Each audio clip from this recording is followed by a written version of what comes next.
आज मैं वैसे तो जनाब सैयदा सलामुल्लाह अलैहा की मनक़ब की तैयारी करके आया था, नई मनक़बत है, लेकिन क्योंकि मौला इमाम हसन का जश्न है तो फिर इमाम हसन की का कसीदा पेश करता हूँ। दूध पढ़िए मोहम्मद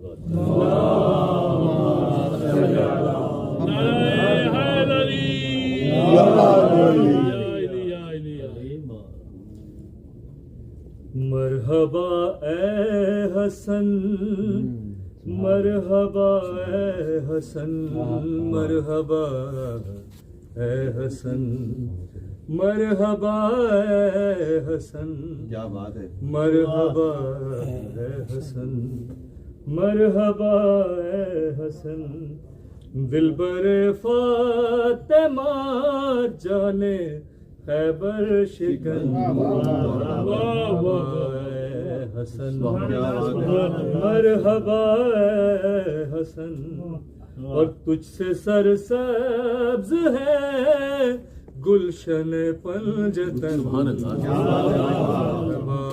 ए हसन, क्या बात है, मरहबा ए हसन, मरहबा ए हसन।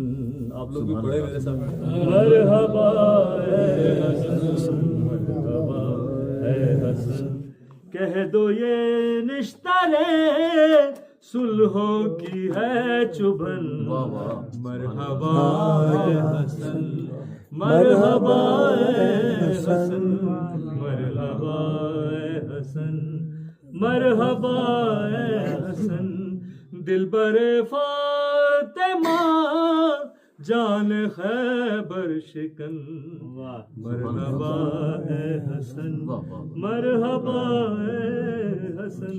माशाअल्लाह।